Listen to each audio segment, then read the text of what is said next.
Esta mañana, al comenzar la palabra, también llegamos al momento de recordar la muerte de nuestro Señor por nosotros. Y aunque ese pasaje nos servirá para llamar nuestra atención sobre nuestro tiempo de comunión, no nos centraremos solo en él, pero abordaremos más adelante este mensaje. Pero mientras tanto, sígame mientras leo Mateo 26, comenzando en el versículo 20. Al atardecer, estaba él sentado a la mesa con los 12 discípulos. Y mientras comían, dijo: en verdad os digo que uno de vosotros me entregará. Y ellos, profundamente entristecidos, comenzaron a decir uno por el otro: ¿acaso soy yo, Señor? Respondiendo él dijo: el que metió la mano conmigo en el plato, ese me entregará. El Hijo de Hombre se va, según está escrito de él, pero ay de aquel hombre a quien el Hijo del Hombre es entregado. Mejor le fuera a ese hombre no haber nacido. Y respondiendo Judas, el que lo iba a entregar, dijo: ¿acaso soy yo, Rabí? Y él le dijo: tú lo has dicho. Mientras comían, Jesús tomó pan y habiéndolo bendecido, lo partió, dándoselo a los discípulos, dijo: tomad y comed, este es mi cuerpo. Y tomando una copa, habiendo dado gracias, se la dio, diciendo: bebed todos de ella, porque esta es mi sangre del nuevo pacto, que está derramada por muchos para el perdón de los pecados. Y yo les digo que desde ahora no beberé más de este fruto de la vida hasta el día cuando beba de nuevo con vosotros en el reino del Padre. Y después de cantar un himno, salieron hacia el monte de los olivos. Y entonces Jesús les dijo: esta noche todos vosotros sois apartéis por mi causa, pues está escrito: heriré al pastor y las ovejas del rebaño se dispersarán. Pero después de que yo haya resucitado, iré delante de vosotros en Galilea. Entonces Pedro respondió, le dijo: aunque todos se aparten de ti por causa de ti, yo nunca te dejaré. Y Jesús le dijo: yo te digo que de esa misma noche, antes de que el gallo cante, me negaráis 3 veces. Pero él le dijo: aunque todos tenga que morir contigo, nunca te negaré. Todos los discípulos dijeron lo mismo. Y entonces Jesús llegó a un lugar de Getsemaní y le dijo a sus discípulos: sentaos aquí mientras yo voy allá y oro. Tomando consigo a Pedro y a los 2 hijos de Zebedeo, comenzó a entristecerse y angustiarse. Entonces les dijo: mi alma está muy afligida hasta el punto de la muerte. Quedaos aquí y velad conmigo. Y adelantándose un poco, se cayó sobre su rostro, orando y diciendo: Padre mío, si es posible que pase de mí esta copa, pero no sea como yo quiero, sino como tú quieras. Vino entonces a los discípulos y los halló durmiendo, y dijo a Pedro: ¿con que no pudiste velar 1 hora conmigo? Velad y orad para que no entréis en tentación. El espíritu está dispuesto, pero la carne es débil. Apartándose de nuevo, oró por segunda vez, diciendo: Padre mío, si esta no puede pasar sin que yo beba, hágase tu voluntad. Y vino otra vez y los halló durmiendo, porque sus ojos estaban cargados de sueño.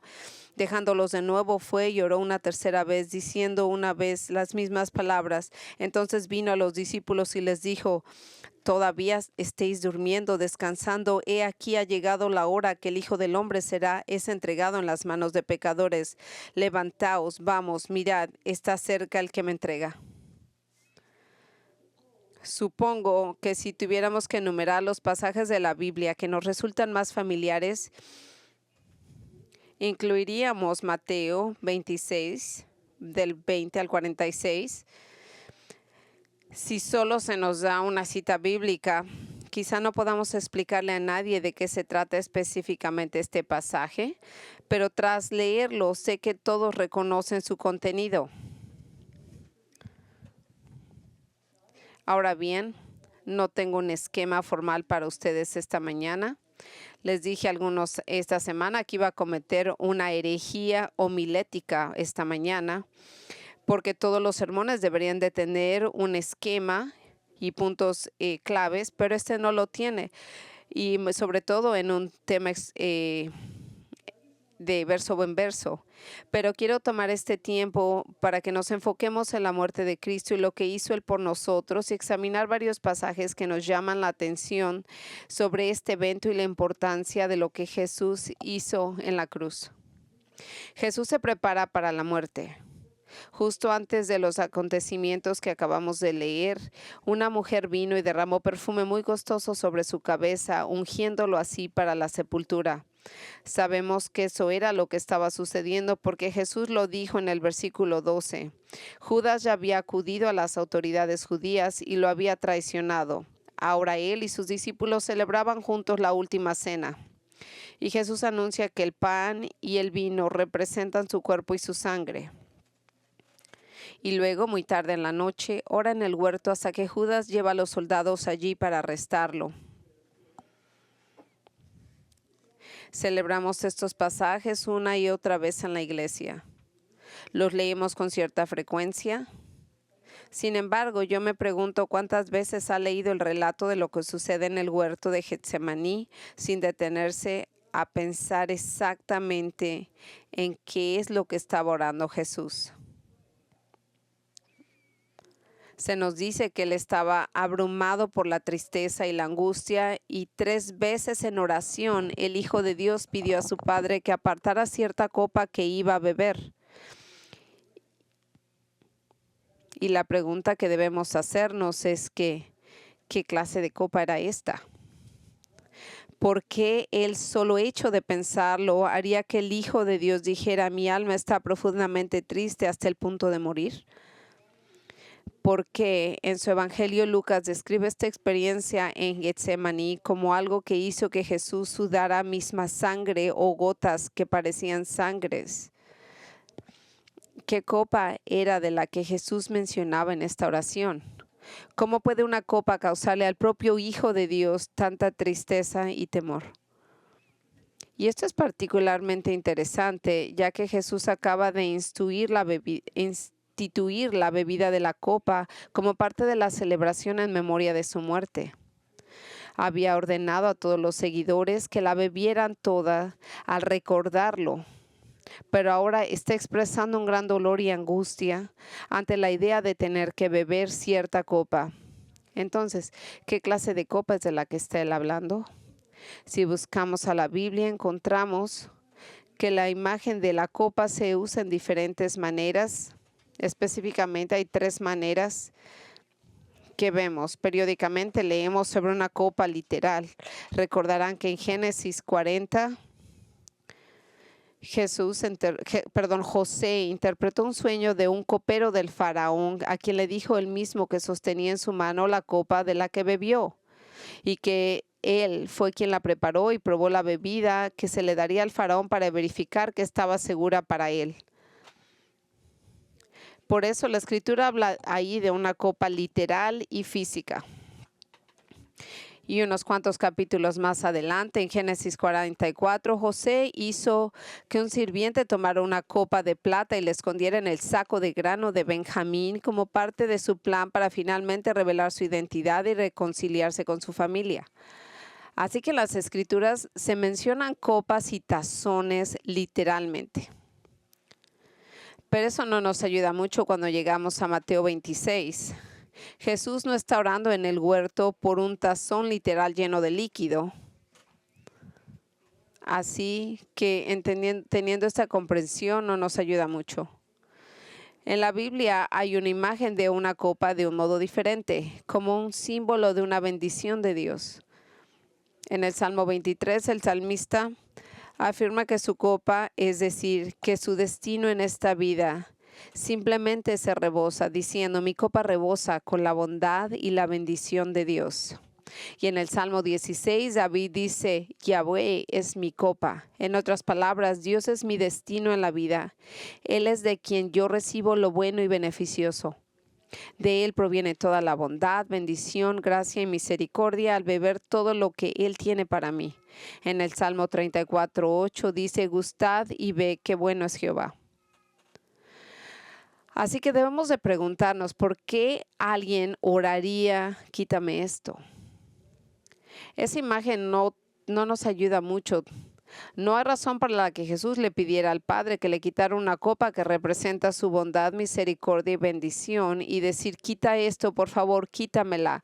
Pensar en ello me lleva al borde de la muerte. No, eso no suena absolutamente correcto o muy bueno.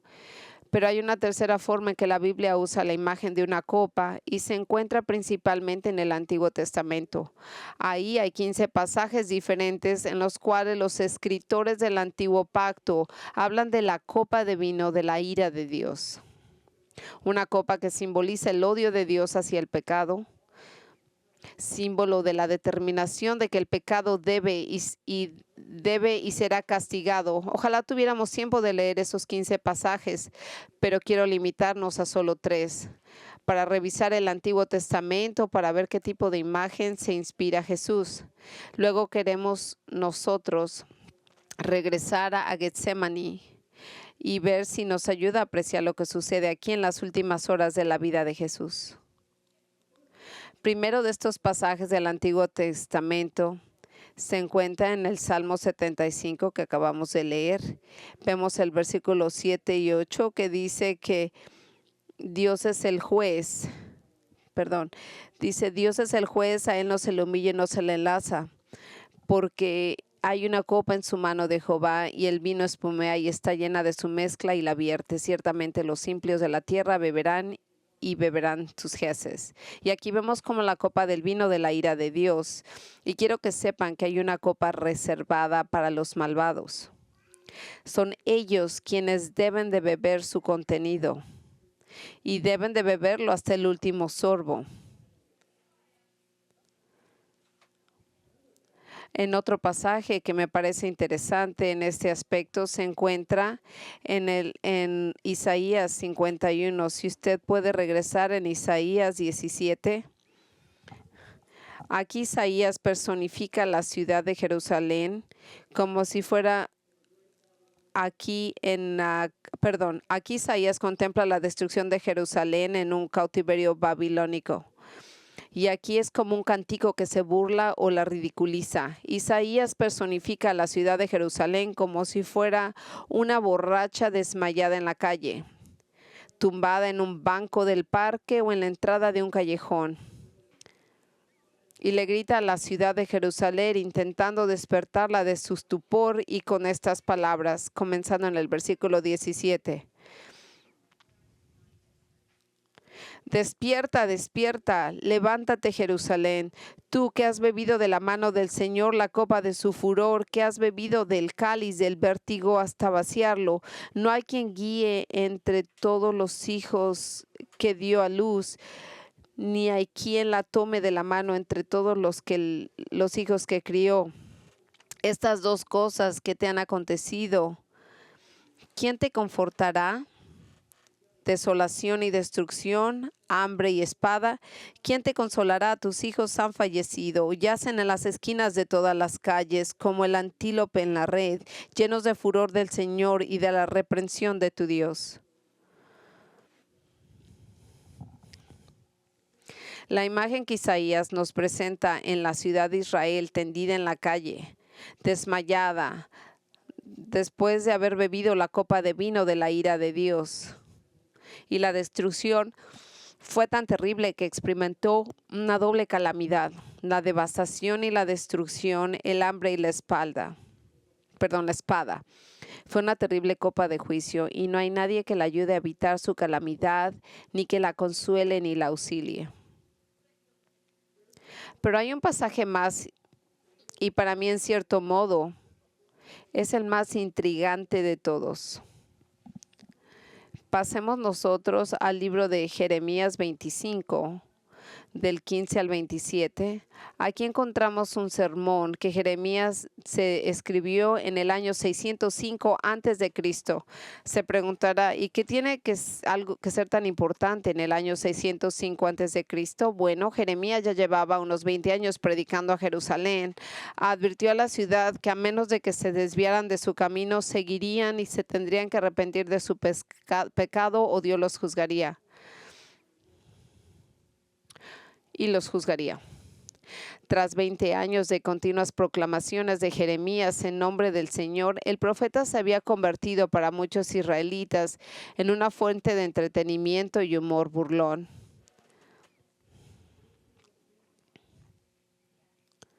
Por eso Jeremías es conocido como el profeta llorón. Instó constantemente a la nación a arrepentirse, pero en cambio se burlaron de él y lo ridiculizaron, negándose a escuchar el mensaje de Dios, y Jeremías lloró por su negativa. Pero en el año 605 ocurrió algo dramático.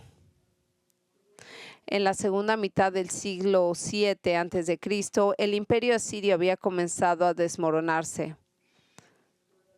Si bien los asirios habían dominado la media luna fértil durante muchos siglos, todo se derrumbó en un lapso de unos 25 años. El imperio asirio simplemente se desmoronó. Había tardado siglos en construirse, pero se desmoronó en muy poco tiempo, y a medida que Asiria perdía el control de las naciones que había dominado por un largo periodo, dos naciones que anteriormente habían estado bajo el dominio asirio comenzaron a surgir y a afirmar su propio poder e independencia.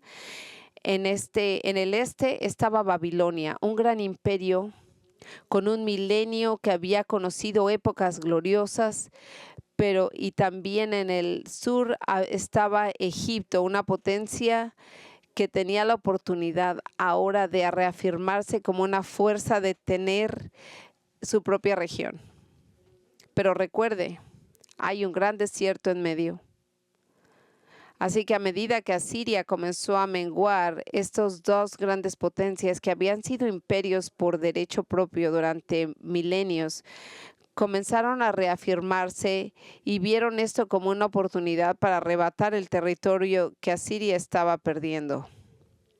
Durante 4 años, los babilonios infligieron varias derrotas a los asirios, por lo que estos siguieron retirándose y cediendo territorio. Mientras tanto, los asirios pidieron ayuda a los egipcios para combatirlos. Y al pasar esto, los egipcios reconocieron que el poderío del ejército babilónico. Sabían que si no se unían a los asirios, no había esperanza de derrotarlos. Así pues, acordaron la alianza, y así los ejércitos de Egipto, bajo el mando del faraón Necao, partieron hacia el noreste. Mientras tanto, los ejércitos de Nabucodonosor de Babilonia apostaron su camino hacia el oeste. Yo creo que usted puede reconocer lo que sucedió después. Para llegar a los babilonios, los egipcios tuvieron que atravesar Israel. Y las escrituras nos registran en 2 de Crónicos 35 que mientras los egipcios intentaban atravesar a Israel, el rey Josías dirigió al ejército para combatirlos. Se encontraron en Megiddo, un lugar en el norte de Israel, donde muchos creen que se liberaría una gran batalla de Armagedón. Pero los egipcios intentaron explicar que su batalla no era contra los israelitas, pero Josías no le hizo caso y murió en la batalla. Después de esto, los egipcios continuaron hacia el este para enfrentarse a los babilonios. Finalmente, ambos ejércitos se encontraron en el campo de batalla mientras luchaban por el resto del imperio asirio. Así que el enfrentamiento entre sus ejércitos tuvo lugar en el año 605 en una ciudad llamada Carquemis. Era el año 605 es el lugar que nos recuerda de la batalla de Carquemis, en la cual los ejércitos del rey Nabucodonosor, el rey de Babilonia, infligieron una gran derrota al ejército del faraón Necao de Egipto. De hecho, fue una derrota tan aplastante que el ejército asirio fue completamente aniquilado y casi todo el ejército egipcio también murió. Los pocos que quedaban del ejército de Necao se dirigieron hacia el sur y huyeron hacia Egipto, dejando a los muertos, heridos, materiales de guerra esparcidos desde el norte de Siria hasta el río del Nilo de Egipto. Ya no quedaba ningún otro ejército importante en el campo de batalla. Así que cuando el año 605 Nabucodonosor Nabucodonosor rigió su poderosa maquinaria de guerra hacia el sur, atravesando Siria y el Líbano rumbo a Israel, dejando detrás de sí muerte y destrucción. Y aunque yo no puedo probarlo con absoluta certeza, confío que Jeremías pronuncie este sermón poco después de que llegara a Jerusalén la noticia de que este rey venía en su camino. Y recuerden que el rey Josías había sido asesinado y su hijo Joacim ahora rey, pero él era un rey débil y vasallo que solo gobierna bajo la autoridad del faraón Necao. Así que durante 20 años el profeta había estado advirtiéndoles que Dios traería el juicio y ahora el ejército venía y se acercaba hacia ellos y no había fuerza suficiente para detenerlo. No había nada que pudiera tan solo hacerlos que pararan su camino, y los babilonios eran guerreros feroces que devastaron a sus enemigos. Este es el contexto histórico. Ahora, permítame explicarle el contexto cultural para que comprendan mejor esta escena. Hoy, al predicar, solemos usar historias que llamamos ilustraciones del sermón. Pero los profetas del Antiguo Testamento no lo hacían. En lugar de contar historias, ellos solían usar elementos decorativos. Tomaban un objeto físico, digamos el yugo de un buey, por ejemplo, un trozo de hierro, y ellos basaban su sermón en una lección práctica. Isaías, Ezequiel y Jeremías lo hicieron en varias ocasiones. Y lo que sucede aquí es que Jeremías tomó una copa o un tazón similar que estaba lleno de vino, similar a una copa, lo ha llenado con vino y lo pasó por toda la gente que lo estaba escuchando, diciéndoles: tomen, pruébanlo, bébanlo, bébanlo todo. Y después de esa realmente explicación tan larga, yo quiero que usted imagínese un día caluroso de verano del año 605 a.C. en la calle polvorienta de Jerusalén. Acaba de llegar a la ciudad la noticia de que Nabucodonosor está en camino y Jeremías está pasando la copa, y aquí el sermón de Jeremías se encuentra en los versículos 15 y 27 de Jeremías 25. Leamos juntos. Porque así me ha dicho el Señor, Dios de Israel: toma de mi mano esta copa de vino del furor y haz que beban de ella todas las naciones a las cuales yo te envío, y beberán y se tambalearán y enloquecerán a causa de la espada que enviaré entre ellas. Entonces tomé la copa de la mano del Señor e hice beber de ella todas las naciones a las cuales me envió el Señor, a Jerusalén, a las ciudades de Judá, a sus reyes, a sus príncipes, para ponerlos por desolación, horror, burla y maldición, como hasta hoy. Faraón, el rey de Egipto, a sus siervos, a sus príncipes, a todo su pueblo, a todos los extranjeros, a todos los reyes de la tierra de Uz, a todos los reyes de la tierra de los filisteos, es decir, a Ascalón, Gaza, Ecrón, la remanente, Asod, a Edom, a Moab, a los hijos de Amón, a todos los reyes de Tiro y todos los reyes de Sidón, los reyes de todas las cosas que estaban lejos, los reinos a Demán, Tema, Bos, a todos los que rapan sus sienes, a todos los reyes de Arabia, a todos los reyes de los extranjeros que habitan en el desierto, a todos los reyes de Simri, a todos los reyes de Elam, a todos los reyes de Media, a todos los reyes del norte, los de cerca y los de lejos, a unos y a los otros, a todos los reinos del mundo que están sobre la faz de la tierra. El rey Sesac beberán después de esto, y les dirás: así dice el Señor del ejército, el Dios de Israel: bebed, embriagaos, vomitad, caed y no os levantaréis de la espada que yo enviaré entre vosotros.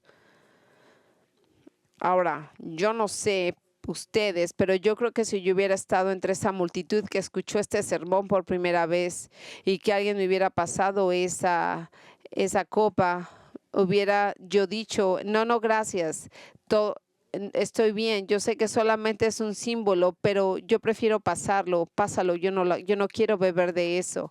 Esa sería la respuesta que uno quisiera recibir, porque Dios continúa instruyéndolo mientras le dice en el versículo 28, y si alguien se rehúsa a tomar la copa de tu mano, entonces le dirás, así dice Jehová de los ejércitos, sin duda beberéis. Usted ve, Nabucodonosor era el instrumento de la ira de Dios y la estaba trayendo a todas las naciones del cercano oriente, y el profeta lo describe como si estuvieran probando el vino de la ira de Dios. Ojalá tuviéramos el tiempo para examinar otros pasajes de los Salmos, Jeremías, Lamentaciones, Ezequiel y Zacarías, para seguir la imagen de lo largo de las Escrituras, para darnos una imagen suficiente y una idea de lo que está hablando el Antiguo Testamento al ver estos pasajes de la copa de vino, de la ira de Dios. Otros pasajes simplemente hablan del vino, de ira de Dios, y la hacen referencia de un modo muy particular. Pero ahora, si volvemos al huerto de Getsemaní en Mateo por unos minutos, ¿qué clase de copa era aquella de la que hablaba Jesús? ¿Qué clase de copa podía causar tanto temor en el Hijo de Dios? Era la copa de la ira de Dios, lista para ser derramada sobre él. En el Salmo 75, el primer pasaje que leímos, dice que el Señor tiene una copa en su mano reservada para los malvados. Y tanto tú como yo debemos reconocer en lo más profundo de nuestro corazón que merecemos nuestra porción de esta copa, que hemos transgredido la ley del Señor. Y todos hemos ofendido la santidad de Dios de alguna manera, y que reconocemos que Dios sería completamente justo al reservarnos una porción de la copa que estaba reservada para los malvados. Usted entiende que Jesús fue el único ser humano que ha vivido en la tierra de Dios, sobre el cual la copa no tenía ningún punto. Él había guardado la ley de Dios en su totalidad a la perfección. No había pecado en él, era perfectamente justo. Así que quizás podamos sentir algo de repulsión, como la sintió Jesús, algo de temor al enfrentarse a la copa de la ira derramada de Dios. 3 veces dijo, Padre, por favor, quita esto, por favor, cualquier cosa menos esto. Me resulta interesante cómo Juan aborda estos acontecimientos en su evangelio. Juan no nos habla de la oración de Jesús en el huerto después del discurso del cenáculo. En el capítulo 14 y 16 del Evangelio de Juan, Juan nos dice al principio del capítulo 18 que Jesús y sus discípulos fueron a un lugar donde solían orar, pero no oímos nada acerca de lo que él estaba ahí orando, salvo al principio del capítulo, donde dice que cuando Jesús hubo dicho muchas palabras, esta frase se refiere a su oración como un sumo sacerdotal del capítulo 17. Mientras que los otros escritores del Evangelio nos cuentan acerca de él entrando en el jardín de Getsemaní, pasando tiempo en oración también, y nos lo hace saber. Y cuando ve ahí que estaban los soldados para arrestarlo, Simón Pedro, en un momento de impulso, tomó su espada, hirió al siervo del sumo sacerdote, un hombre llamado Malco, arrancándole la oreja.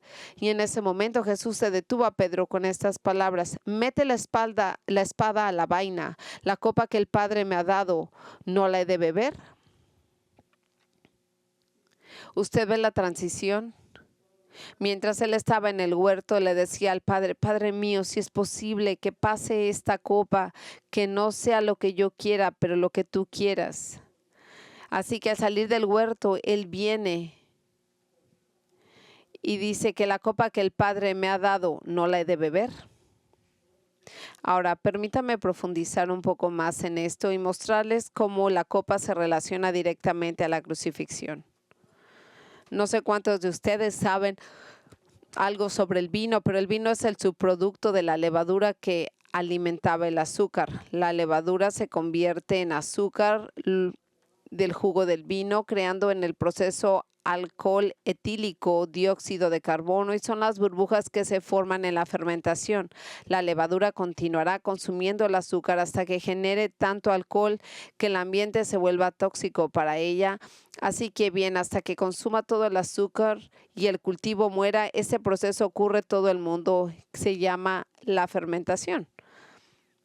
Pero también están presentes el aire que respiramos y en casi todas las frutas como microorganismos que si se introducen en un lote de vino en la fermentación, los convertirían en un par de horas en un vinagre.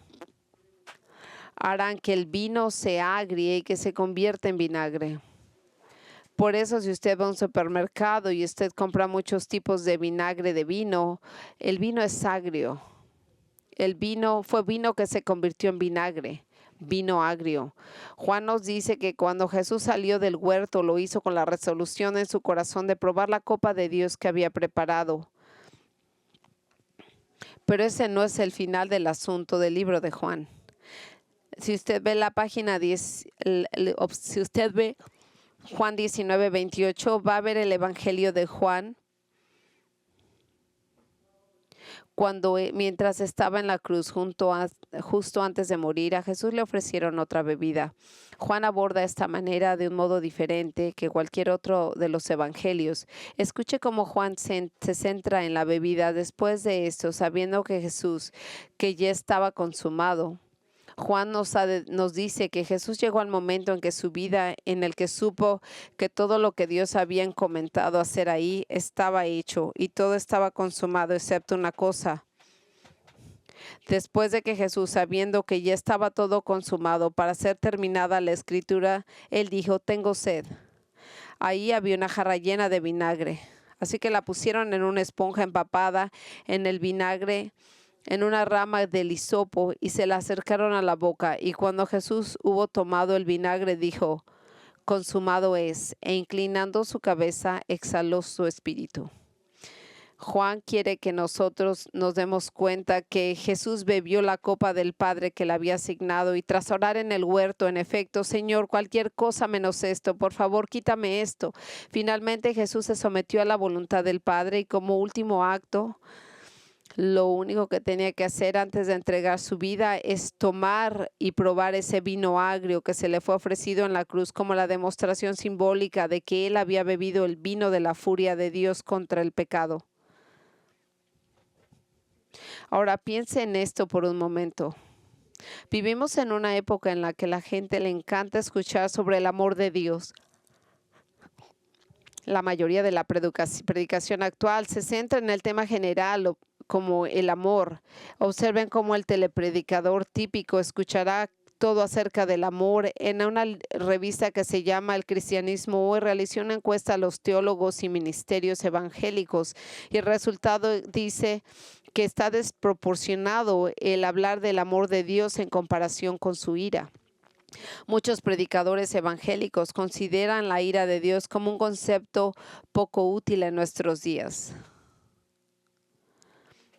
Pero por favor, entienda que la cruz, que es la demostración primera y suprema del amor de Dios, es al mismo tiempo la demostración suprema de cuánto odia a Dios el pecado y cuánto cuesta el pecado, porque está sobre la cruz donde aprendemos a estimar el precio del pecado. La belleza del Evangelio reside que solo momentos antes de que Jesús entrara al huerto y orara sobre la copa que se le presentaba, se reunió con los discípulos en el aposento alto y les dijo, miren, les traigo una copa nueva. Aquí es una copa nueva, es una copa diferente, está llena de mi sangre, una copa de perdón a los pecados. No una copa de maldición, sino una copa de bendición. Beban de ella todos. Así que en Mateo 26 tenemos dos copas colocadas junto una de la otra. Una de las copas es el vino de la ira de Dios, la que Cristo tomaría por nosotros. Y la otra copa, la que usted y yo compartiremos en la memoria de Él, que es la copa del perdón de los pecados. Y somos perdonados por su muerte por nosotros. Como Hebreos 9:22 nos dice, sin derramamiento de sangre no hay perdón. Podemos beber la copa del perdón porque Jesús bebió la copa de la ira de Dios. Es interesante, ¿verdad? Lo predecible que es la respuesta de aquellos a quienes les damos el testimonio. Una vez que empiezas a hablar del Evangelio, enseguida te responden con algo como, esto te hace bueno para ti. Me alegra que hayas encontrado algo que responde a tus preguntas en esta vida. Pero eso no es para mí, así que no me malinterpretes, pero yo creo que no me funciona. Mi situación es tan difícil, tan compleja, que tu cristianismo no es la solución para mí. Me da gusto que te funciona, pero a mí no me sirve nada. Yo soy bastante neutral con respecto a la religión. O como desearía que hubiera una tercera opción. Quisiera que fuera posible encontrar un punto medio, pero solamente hay dos copas y eso es todo. Eso es todo. Como dijo Jeremías, aquella multitud de hace tanto tiempo, sin duda la beberéis. La única pregunta es, ¿cuál copa va a beber? ¿Cuál será? Eso es todo. Yo no quiero participar en la copa de Cristo, que la que Él me ofrece. Cuando usted dice, no, ese no es para mí, no quiero saber nada de ello, no es adoptar una postura neutral. Lo que quiero es mi porción de vino de la ira de Dios, y eso es lo que quiero. Hay otro pasaje que retoma esta imagen, y en medio del libro de Revelación, nosotros vemos en el capítulo 4, 5, cuando Juan está hablando de las cosas buenas y malas. Él está hablando de la pelea del cordero y el dragón. Aparece un ángel que dice en voz alta. Entonces dice, si alguien adora a la bestia y a su imagen, recibe una marca en la frente y en la mano, también beberá del vino de la ira de Dios, preparado puro en cáliz y en su ira, y será atormentado con fuego y azufre en su presencia de los santos ángeles y el Cordero. El humo de su tormento sube por todos los siglos de los siglos. No tiene reposo ni de día ni de noche los que adoraron a la bestia y a su imagen, ni nadie que reciba la marca de su nombre. Ve ahora por qué se lo estoy diciendo, que si usted ve la propia ira del Padre contra el Hijo, ¿sudará sangre? Y parece que esta es una promesa terriblemente horrible, amigos. Así que cuando nosotros estamos pensando y nos quitamos de la complacencia del Evangelio, considere las alternativas, porque aquí no hay un punto medio. Si usted tiene que entender que hay algo que nos va a impulsar a buscar a nuestros seres queridos, vecinos, compañeros de trabajo, a ministrarles del Evangelio de Cristo, lo que son las buenas noticias, es porque hay solamente dos copas. Hay una o la otra. Hay la que perdona los pecados, nos da perdón, la que nos motiva, las que nos da el conocimiento de la paz. Y el solo pensar en una breve experiencia de la furia de Dios, lo que puede causar el Hijo de Dios que se sintiera tan abrumado por la tristeza hasta el punto de morir, imagínese lo que nos haría a nosotros. Nos cuesta trabajo encontrar las palabras adecuadas para agradecer a Dios de su gracia, amigos míos. Le agradezco a Dios por su gracia y yo lo sé y yo entiendo con absoluta claridad que merezco su ira y no entiendo muy bien cómo fue que Dios pudo amarme y ofrecerme a su propio Hijo para que yo pudiera obtener el perdón de mis pecados y vivir de nuevo. Eso no lo puedo describir. Nos cuesta trabajo pensar en la gracia de Dios cuando a nosotros nos hacen falta las palabras, cuando pensamos en el salmista que decía, ¿qué daré a Jehová a cambio por todas sus bondades para conmigo? Y responde a su propia pregunta en el versículo siguiente diciendo, alzaré la copa de la salvación e invocaré el nombre de Jehová. Ahora bien, no les conté el resto de la historia hace unos minutos cuando leímos el pasaje de Isaías 51. Pero me gustaría que usted escuchara cómo fue que Isaías terminó este sermón con estas palabras, porque esto fue lo que dijo en el versículo 21-22.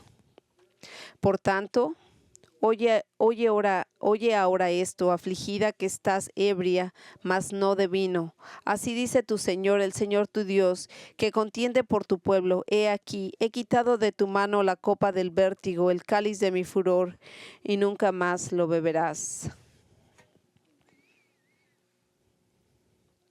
Este es el final de la historia. El amor y la misericordia de Dios finalmente se liberaron a Israel del cautiverio babilónico y apartaron la copa de la furia divina de los labios de su pueblo. Y esa también es nuestra historia. Quienes hemos puesto nuestra fe en Jesucristo ya no tememos la copa de la ira de Dios porque hemos recibido la copa de su perdón.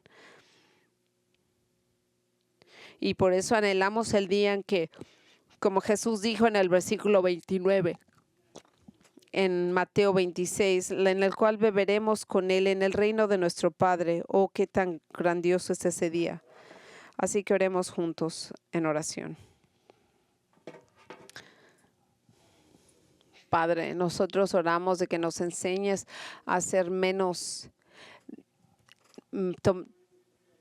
dejar de tomar a la ligera el pecado. Recuérdanos lo que tú piensas del pecado, que podamos nosotros buscarte y entender cómo te sientes tú del mismo pecado. Tú lo odias al pecado. Imagínate qué pasaría cuando nosotros estemos en tu presencia y no conocemos tu perdón por el pecado por medio de Jesús.